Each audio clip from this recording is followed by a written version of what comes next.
So here now we are going to start the next chapter, chapter number 11, measures of correlation.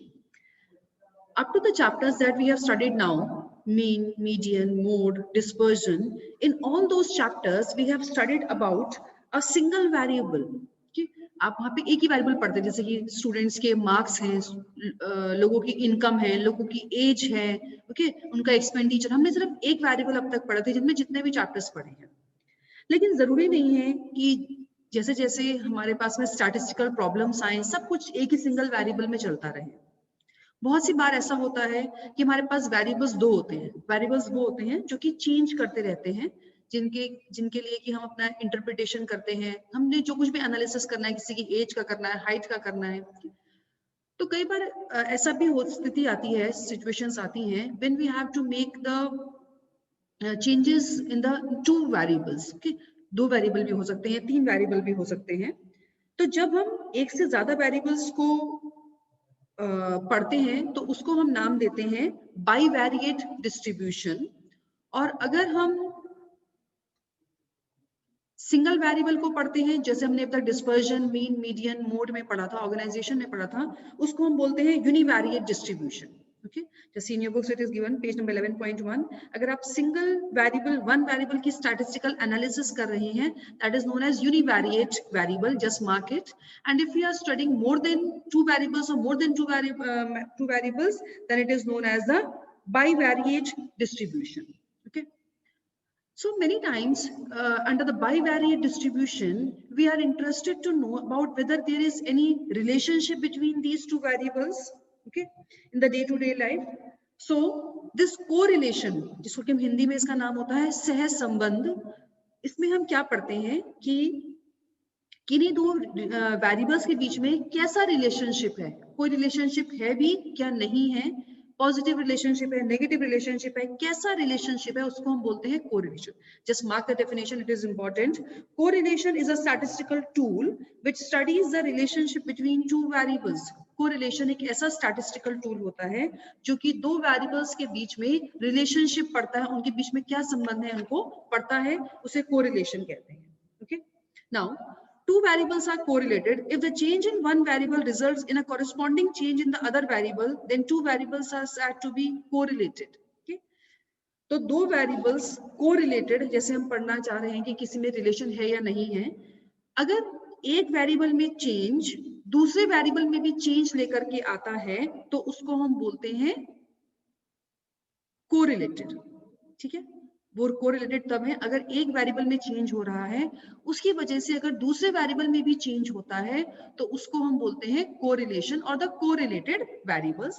जैसे for example, decrease in price of a commodity increases it's demand. अगर किसी commodity का price गिर जाता है तो उसकी demand बढ़ती है, जो आपको मैंने माइक्रो इकोनॉमिक्स की थ्योरी ऑफ डिमांड चैप्टर में पढ़ाया था कि प्राइस और डिमांड के बीच में रिलेशनशिप होता है. अगर प्राइसेस गिरेंगे तो डिमांड बढ़ेगी, प्राइसेस बढ़ेंगे तो डिमांड गिरेगी. Now after this, come to this, the next one, this meaning of the correlation. Just mark the definition also. Correlation indicates the relationship between two variables of a series so that changes in the value of one variable are associated with changes in the value of other variable.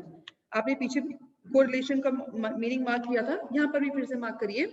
So it means correlation indicates the relationship between two variables. किन्हीं दो variables के बीच में relationship पड़ता है, ताकि हम ये जान सकें कि क्या एक वेरिएबल में रिलेशनशिप के वजह से दूसरे वेरिएबल में भी चेंज आता है, उसको हम बोलते हैं correlation.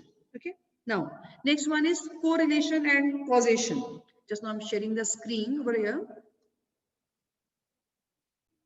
Okay, now correlation and causation. बच्चों, ये दोनों अलग अलग चीजें हैं, कोरिलेशन एंड कॉजेशन. कोरिलेशन हमें ये बताता है क्या दो वेरिएबल्स में के बीच में रिलेशनशिप है, और कॉजेशन क्या बताता है, क्या एक के बढ़ने का कारण दूसरा है, कॉज एंड इफेक्ट. ओके, दोनों अलग अलग चीजें हैं. So if there is correlation between two variables, it may be due to the following reasons. अगर किन्हीं दो वेरिएबल्स के बीच में कोरिलेशन है तो वो किन वजह से हो सकता है. Just first cause is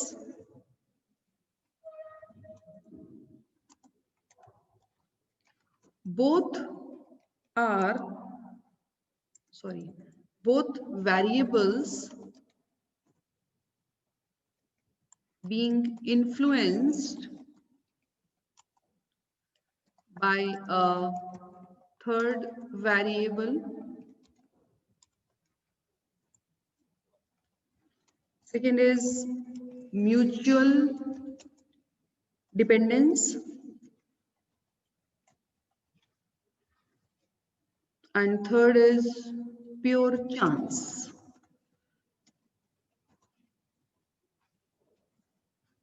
Just listen it carefully. Okay.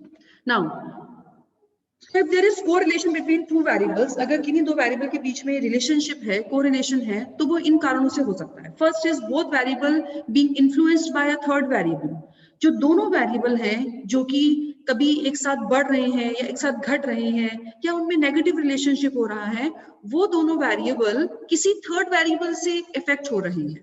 ठीक है, तो हम उसे कोरिलेटेड कह सकते हैं. जैसे कि एक एरिया ऑफ लैंड में एक साल में राइस भी का प्रोडक्शन भी बढ़ रहा है और जूट का प्रोडक्शन भी बढ़ रहा है, लेकिन इन दोनों के बढ़ने का कारण that is a good monsoon, good rainfall, लेकिन दोनों आपस में रिलेटेड नहीं है ना. लेकिन तीसरी वेरिएबल की वजह से दोनों को दोनों वेरिएबल बढ़ रहे हैं. That may be the first reason for the correlation. Okay. Second one is mutual dependence. Mutual मतलब एक दूसरे पर निर्भर है. For example price and demand. अगर प्राइसेस बढ़ते हैं तो डिमांड कम हो जाती है, प्राइसेस घटते हैं तो डिमांड बढ़ जाती है. यहाँ पे भी आप कोरिलेशन देख रहे हैं, लेकिन ये किस वजह से? म्यूचुअल डिपेंडेंस, एक दूसरे पर निर्भर की वजह से. यहाँ तीसरा कोई वेरिएबल नहीं आ रहा है.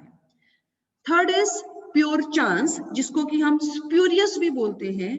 जब कोई दो वेरिएबल्स के बीच में रिलेशनशिप एक चांस की वजह से होता है, इत्तेफाक की वजह से होता है, उसको हम बोलते हैं spurious or pure chance. That is also a one cause for the correlation. जैसे कि किसी एरिया में लोगों के जूते का साइज भी ज्यादा है, शू का साइज भी ज्यादा है और वहां के लोगों की इनकम भी ज्यादा है ना? लेकिन आपस में तो कोई रिलेशनशिप नहीं है. लेकिन ये एक चांस की बात है कि यहाँ पर जितना लोगों का बड़ा शू का साइज होता है और इनकम भी उतनी ही ज्यादा है, उतनी इनकम बढ़ती जा रही है. ओके. तो लेकिन यहाँ पर कोई चांस की वजह से, वरना इसमें आपस में कोई रिलेशनशिप नहीं है. अगर आपके पास आपके पैर लंबे तो आप पैसे वाले आदमी हैं. That is not you are rich person, your income will be more. That doesn't make any sense. लेकिन ये जब एक चांस की वजह से होता है, then that is also a cause for the correlation. Okay, so these we have read about the correlation and the causation. Now the next one topic in this is importance. Okay, importance of correlation. क्या जरूरत है हमें correlation को पढ़ने की? What is the importance for this? Now first one is the correlation coefficient help in measuring the extent of relationship between two variables in one figure. correlation हमें ये help करता है कि हम ये पता चला सके कि उनके बीच में to know the extent of relationship, उनके बीच में आपस में कितना संबंध है, कितनी दूर तक वो जाते हैं, या फिर उनके बीच में नेगेटिव रिलेशनशिप है, पॉजिटिव रिलेशनशिप है, कितना उनके बीच में रिलेशनशिप है. कोरिलेशन में ये जानने में हेल्प करता है. Next, correlation analysis facilitates understanding of economic behavior and helps in locating the critically important variables in which others depend. ये आपस में हमारे इकोनॉमिक बिहेवियर को जानने की कोशिश करता है. जैसे कि अगर हम इनकम के बढ़ने पर प्राइसेस के बढ़ने पर अगर हम इनकम को डिमांड को कम कर देते हैं, तो इस तरीके से हमारा इकोनॉमिक बिहेवियर पढ़ा जा रहा है. सभी लोग ऐसे बिहेव कर रहे हैं कि अगर प्राइसेस बढ़ेंगे तो लोग डिमांड कम कर देंगे. अब जैसे कहीं पर सेल लगी है तो हम लोग डिमांड बढ़ा देते हैं, हमें चीज सस्ती मिल रही है तो, या उसकी सप्लाई ज्यादा, उसकी वजह से प्राइसेस गिर गए हैं तो ये हमारा इकोनॉमिक बिहेवियर भी बताता है. Third is when two variables are correlated then value of one variable can be estimated given the value of the another.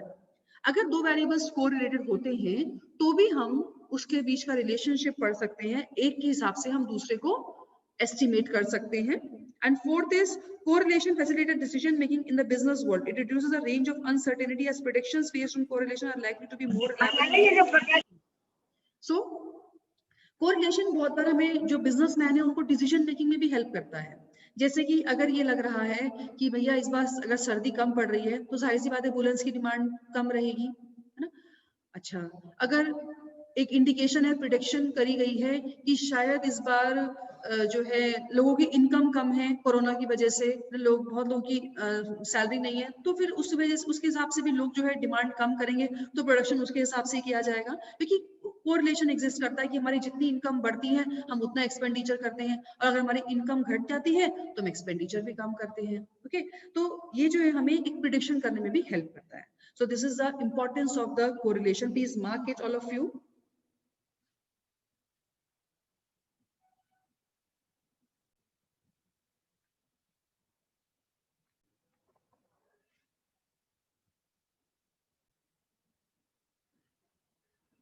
ये रिकॉर्ड नहीं हुआ क्या?